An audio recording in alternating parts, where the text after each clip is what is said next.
गायत्री महामंत्र एक बार मेरे साथ दोहराओ। ओम भूर्भुवः स्वः तत्सवितुर्वरेण्यं भर्गो देवस्य धीमहि धियो यो नः प्रचोदयात्।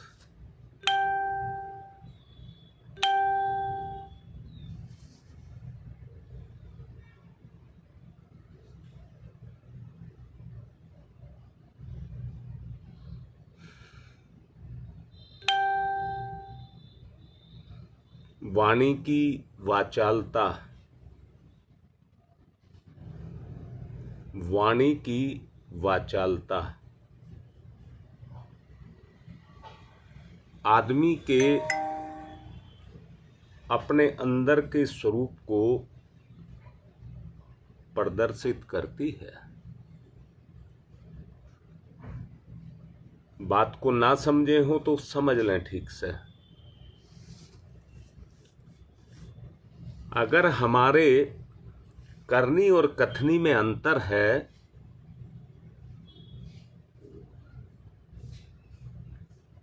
तो वाणी में वाचालता जरूर रहेगी।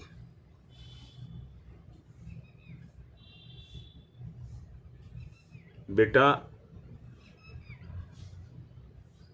व्यक्ति का आत्मा का संबंध है।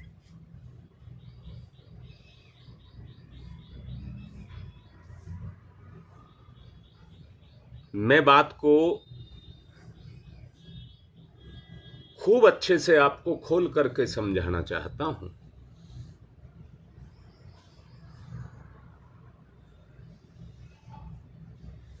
बच्चा चाहे लड़का हो या लड़की हो, एक समय के बाद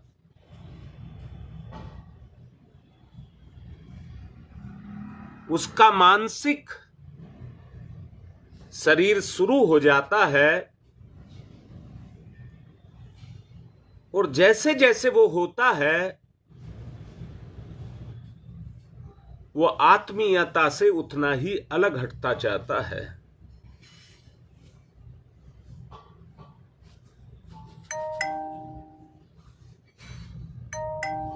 पति पत्नी का जो रिश्ता होता है वो आत्मा का रिश्ता होता है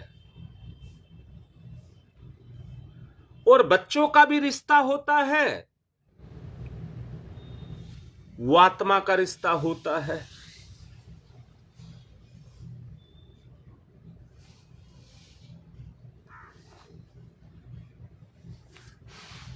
मुझे एक बात बताओ ललिता बेटा, तू जल्दी जल्दी जवाब देती है इसलिए तेरा उदाहरण ले रहा हूं।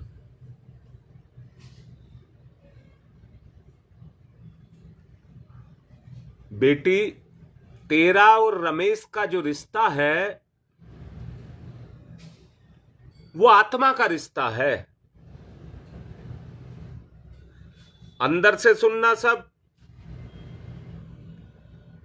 रमेश कोई वाचालता करे या ललिता कोई वाचालता करे तो साथी उसे बर्दाश्त करेगा क्या?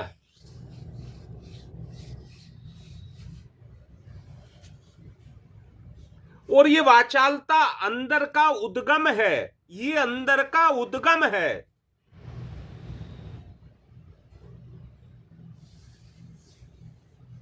बोलो बेटा ललिता, तुझ पे और रमेश पे कोई पहरा बैठा करके रखा है क्या?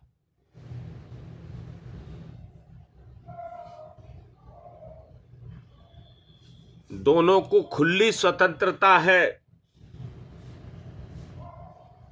बस बंधन है तो धर्म का है।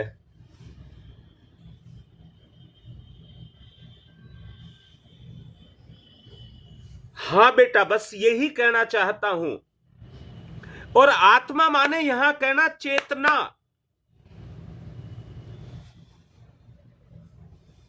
आत्मा माने चेतना। अब बेटा एक बात बताओ, अगर वास्तव में चैतन्यता का रिश्ता दोनों का है, तो कौन तुम्हारे रास्ते में अड़चन बन करके आ सकता है। अब यहां एक बात बड़े अच्छे से समझने की जरूरत है। अगर धर्म को जरा भी ठेस लगी तो, धर्म को जरा भी ठेस लगी तो बेटा ललिता और रमेश के माध्यम से मैं सबको समझाने की कोशिश कर रहा हूं।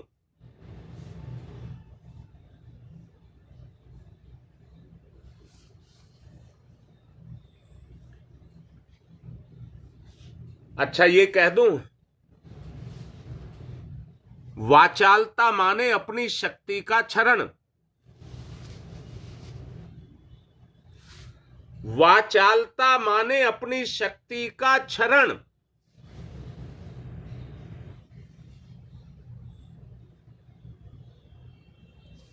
हां बेटा, सच को देख, सच को देख। जब आग में कोई चीज डाली जाती है तो कोई परायापन नहीं छोड़ती। बेटा हृदय की बात कर रहा हूं। जब आग में कोई चीज डाली जाती है तो उसमें कोई परायापन नहीं छोड़ती, सबको अपना बना लेती है आग।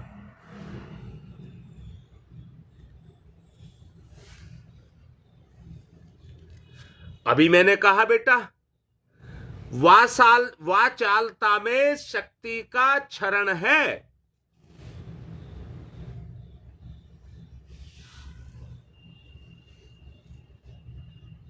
आज मैं आपको कुछ ऐसी बातें बताना चाहता हूं। परसों जिसका सवाल मुझसे पूजा ने किया था,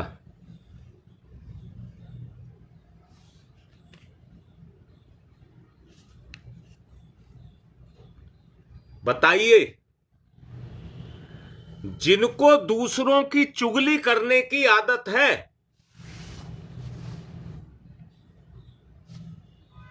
और उसमें रस को लेते हैं,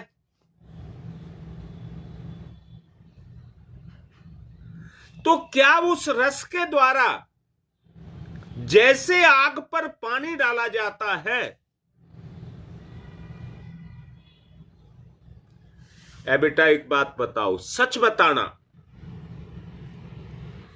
जब आप जप करते हैं, पूजा पाठ प्रार्थना कुछ भी करते हैं,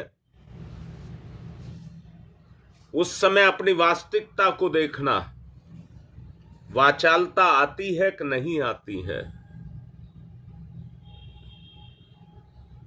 वही हम कर तो रहे थे शक्ति का संवर्धन, पर चले गए शक्ति के क्षरण में।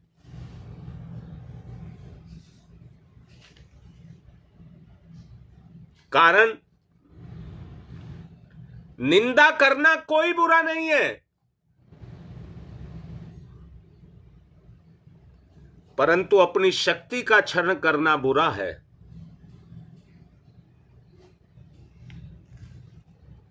निंदा से द्वेष पैदा होता है।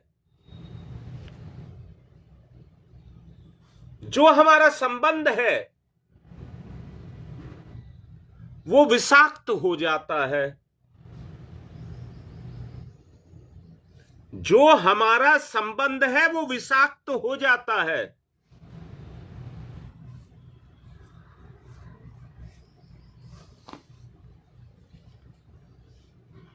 अब मुझे कहना नहीं चाहिए,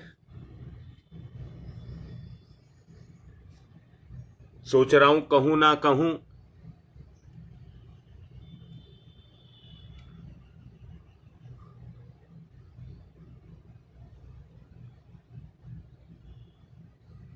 धर्मपत्नी चली गई, मैं अपने ऊपर ही लेता हूं, आप में से किसी को नहीं बोलता, अपने आप को कहता हूं। उन्होंने स्वयं भी कहा है, शरीर का आवरण हटा है, उन्होंने स्वयं भी कहा है कि शरीर का आवरण हटा है, चेतना में कोई फर्क नहीं है, चेतना में कोई फर्क नहीं है। अगर मैं अपने जन्म जन्मांतरों के दुर्गुणों को मिटाना चाहता हूं, विरह में ना जाकर के अपनी चेतना को उनकी चेतना के साथ जोड़ दूं, तो जो विकार मेरे में आएंगे, समय के साथ जो विकार आएंगे, आत्महीनता की ग्रंथि जगेगी। अगर वहां पर मैंने अपने आप को सुरक्षित रख लिया, अगर मैंने अपने आप को सुरक्षित रख लिया, तो जितने मेरे प्रारब्ध हैं, जितने पाप हैं, जो कमियां हैं, हम दोनों चैतन्य हो जाएं। वो तो शरीर छोड़ करके चैतन्य में विलय हो गई, मैं भी अपने साथी के साथ मिलकर के चैतन्य हो जाऊं, तो मैं यहां एक बात कहना चाहूंगा, शकुंतला, यही बात कह रहा हूं। मैंने तुम में से किसी का नाम नहीं लिया, क्योंकि एक ही चीज के दो पक्ष हैं। हम एक ही चीज के दो पक्ष हैं। शकुंतला, हमारा एक पक्ष चैतन्य हो गया और एक पक्ष संसार के साथ जुड़ा है। अब शकुंतला फिर से बोल, हम भुलाने की कोशिश करते हैं ना, हम अपने साथी को भुलाने की कोशिश करते हैं। किसके कारण? बताता हूं, जितने लोक सेवी होते हैं, वो लोक सेवा तो करते रहते हैं, परंतु जिनकी निष्ठा में जरा भी अंतर है, तो वो लोक सेवा तो करते हैं, परंतु उनकी निष्ठा में कोई परिवर्तन नहीं आता। अगर उनमें निष्ठा का गुण नहीं होता, तो वो लोक सेवा में नहीं आते, लोक सेवा में नहीं आते, भोग विलास का जीवन जीते रहते जैसे सब जीते हैं। परंतु जो निष्ठा से लोक सेवा में आते हैं, वो अपनी निष्ठा को शान पर रगड़ते हैं और अपने व्यक्तित्व को चमका करके अपनी प्रखरता को जगाते हैं।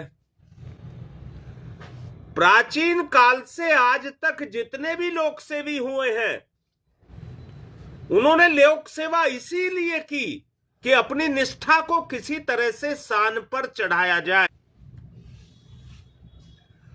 अपनी निष्ठा को किसी तरह से शान पर चढ़ाया जाए, और हर कष्ट को जो आने, प्रखरता को लाने के लिए जो हमारे बीच में आ रहा है, उसकी तरफ तनिक भी हमारा प्रभाव हमारे ऊपर ना आए। इसके लिए मैं कुछ उदाहरण देना चाहूंगा आपको। आप एक एक उदाहरण को ध्यान से समझना। पिछले बीते हुए समय में सभी अपने बच्चों को, चाहे गरीब हो या अमीर हो, राजा हो, गुरुकुल में पढ़ने के लिए भेजते थे, विद्या के लिए भेजते थे। जब उनकी विद्या पूरी होती थी, तो उनको प्रैक्टिकल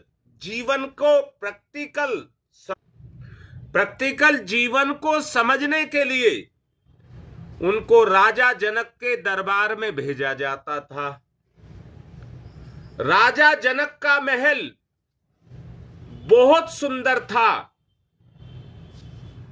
परंतु वो राज्य की कमाई नहीं लेते थे।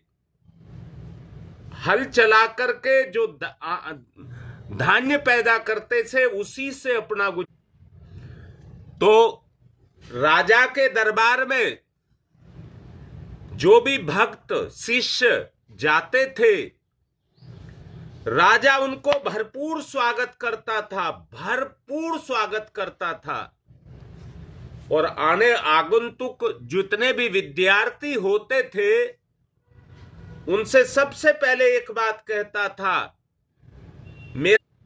मेरा राजमहल कितना सुंदर है, आप सब पूरे राजमहल को घूम करके इसकी सुंदरता को देख करके आओ।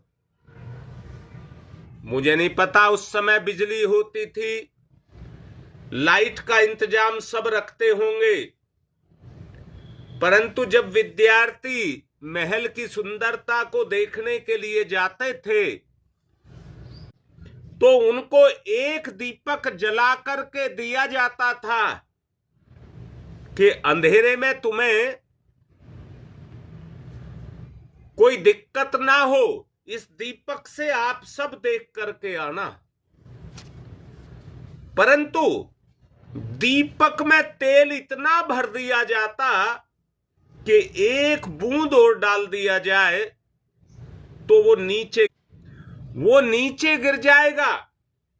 विद्यार्थी जब दीपक को लेकर के चलता था तो उससे कहा जाता था, अगर तेल की एक बूंद भी गिर गई तो तुम्हारे पीछे हमारा सैनिक होगा जो नंगी तलवार लेकर के तुम्हारे पीछे चलेगा। अगर एक बूंद भी गिर गई तो वहीं पर वो तुम्हारी तलवार से गर्दन काट देगा। बच्चों को महल की शोभा देखने के लिए दीपक दिया जाता था, परंतु पीछे सैनिक तलवार लिए होता था। अब मुझे ये बताओ, जो विद्यार्थी महल की शोभा देखने के लिए जा रहा है उसका ध्यान कहां पर होगा? अपनी गर्दन बचाने पर होगा कि नहीं होगा? और गर्दन तब जब तेल की एक भी बूंद ना बचे, क्योंकि राजा का हुक्म था। इसलिए विद्यार्थी सारे महल की सुंदरता देखने जाता, परंतु सुंदरता की तरफ उसका ध्यान ही नहीं जाता। उसका ध्यान तो अपने तेल को, दीपक को सुरक्षित रखने में रहता।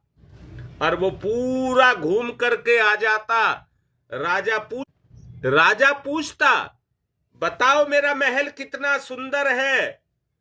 तो विद्यार्थी कहते, महल की सुंदरता तो तब देखता जब गर्दन पर तलवार ना होती, एक बूंद भी तेल नहीं गिरने दिया, सारा ध्यान तो तेल में लगा रहा कि तेल की बूंद ना गिरे। फिर जब विद्यार्थी कहते कि हम तो केवल दीपक की सुरक्षा में लगे रहे, तो वो कहता, अच्छा चलिए, अब आप भूखे होंगे, आपको भोजन कराया जाएगा, भोजन करा दीजिए इनको। और बहुत सारे व्यंजन बनाए जाते। राजा जनक बहुत बड़े साधक थे। उनको विद्यार्थियों को कहा जाता, आप भोजन कर लीजिए। पेट भरने के लिए भोजन किया जा रहा है। अगर आपकी जीभ को रसाया तो गर्दन काट दी जाएगी, गर्दन काट दी जाएगी।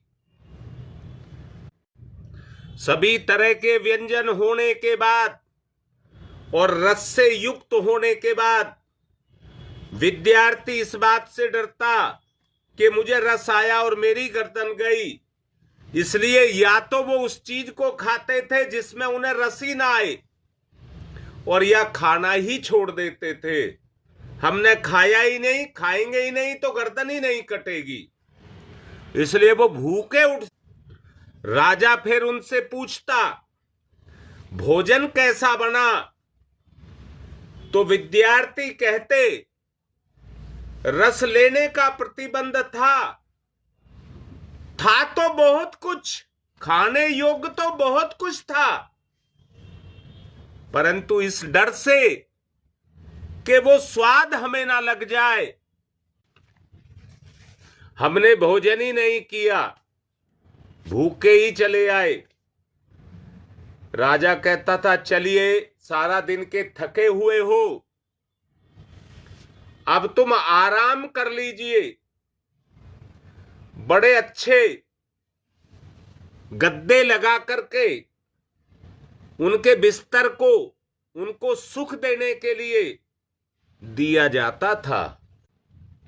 राजा का आदेश होता कि अगर बिस्तर पर लेट करके बिस्तर का सुख लिया तो गर्दन गई, गर्दन गई। बिस्तर के ठीक ऊपर छत में एक पतले धागे से नंगी तलवार लटकाई हुई होती थी। जब भी विद्यार्थी बिस्तर पर लेटता और ऊपर देखता तो नंगी तलवार उसके ऊपर लगी हुई है। धागा इतना पतला था कि दिखाई नहीं देता था। अब नीचे सोने वाला हर वक्त अपनी मौत के साए में रहता कि कब धागा टूट जाए और मेरी जान चली जाए। तो नीचे सोने वाला बिस्तर के सुख में नहीं रहता था, बल्कि हर वक्त उस भय के साए में रहता था कि बिस्तर का सुख नहीं लेना। मैंने आपको बताने का प्रयास किया है, मैंने आपको बताने का प्रयास किया है कि विद्यार्थी ना तो आंख से सुंदरता देख सकता, सुंदरता उसके अंदर है, परंतु ध्यान से संसार के रस को नहीं लेगा, उसमें नहीं डूबेगा। ना भोजन का रस ले सकता, नहीं तो भोग लग जाएगा। आंख से सुंदरता को देख करके अपनी शक्ति का क्षरण शुरू हो जाएगा। वहां पर आंख का ब्रह्मचर्य उसको कराया गया। भोजन से उसे जिह्वा का संयम कराया गया। जिह्वा से उसे संसार के रसों से बचाया गया। अब यहां मैं ये कहूंगा, महल सुंदर है, उनको अंदर से जिनकी आंखों में दोष था उन्हें राजा दुश्मन दिखाई दे रहा होगा कि हमारी सुंदरता को देखने के बजाय इसने तो हमारी गर्दन पर तलवार चलाने की बात को कर दिया। इसलिए तलवार से डर से वो आंखों का रस नहीं ले सका। दोबारा जीभ का स्वाद जो संसार में भटकाता है, उसी डर से वो स्वाद भी चला गया।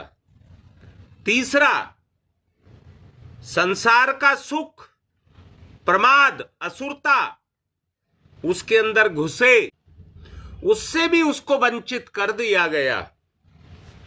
हमें भी कुछ इसी तरह का करना होगा। बताइए, वाणी से कुछ नया सीखने को मिलता है कि नहीं मिलता है? अगर ये कान उसमें रस लेने लग जाए, मन बुद्धि चित्त उसमें रस, तो हम संसार के रस से हटकर के आत्मा के रस में चले जाएं। ललिता का नाम लेकर के मैंने कहा था, पति पत्नी बच्चे, क्या इनके बीच में आत्मा का रस नहीं है? पर सच को जानना, सबके सब संसार के रस को पाना चाहते हैं। आत्मा का सच को देखो बेटा, आत्मा का रस हम में से कोई नहीं लेना चाहता। मन के लड्डू खाना चाहता है, आंख के लड्डू खाना चाहता है, कान के लड्डू खाना चाहता है, उनमें तो हमको रस है, अर्थात इंद्रिय भोग में तो हमको रस है, रस आता है, परंतु आत्मा में रस नहीं आता। मैंने अभी कहा था, अगर आप अपनी निष्ठा को मांझना चाहते हैं तो केवल एक ही रास्ता है, लोक सेवा, लोक सेवा, लोक सेवा। एक ही रास्ता है और कोई रास्ता नहीं है। जरा तोल करके और सोच करके देखना, ऐसा ही हमको बनना। बेटा, आज की बात को मैंने जो आपको समझाया उस पर चिंतन करेंगे, सोचेंगे, समझेंगे।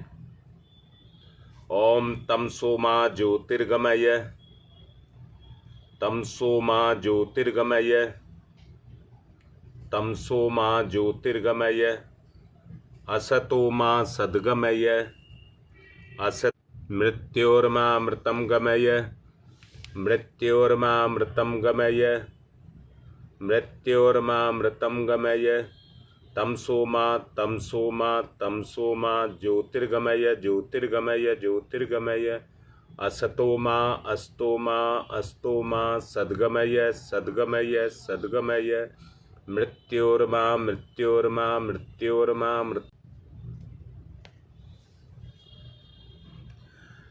मैं अब एक बात कहना चाहूंगा। मैंने अपनी जिस बात को आपको समझाने का बताया, हाँ पवन बेटा, यही सच में बेटा वैज्ञानिक प्रक्रिया कह दीजिए या आत्मा की, अध्यात्म की प्रक्रिया है। इसी से ही हम आत्म स्वरूप को जगा सकते हैं। ये हमारी प्यारी बेटी पूजा की जिज्ञासा थी, जिसके माध्यम से मैंने आपको समझाने का प्रयास किया। तुम्हारी माँ के लिए आज हम तर्पण श्राद्ध की प्रक्रिया को पूर्ण करना चाहते हैं और यज्ञ भी आज पूर्ण करना चाहते हैं, जिसके लिए कल हमारा समय ना लगे। गंगा विहार में 11:30, गंगा विहार सेंटर में 11:30 बजे का समय मैंने दिया है। अभी मैं तर्पण श्राद्ध के कार्य पूर्ण कराऊंगा, इसके बाद और फिर गंगा विहार आऊंगा। आपसे निवेदन है, जप भी कम ना हो और यज्ञ भी पूर्ण हो जाए। तो सबको समय से पहले पहुंचना है, इसलिए कहा है माला लेकर के आना। मैं अपने समय से आऊंगा।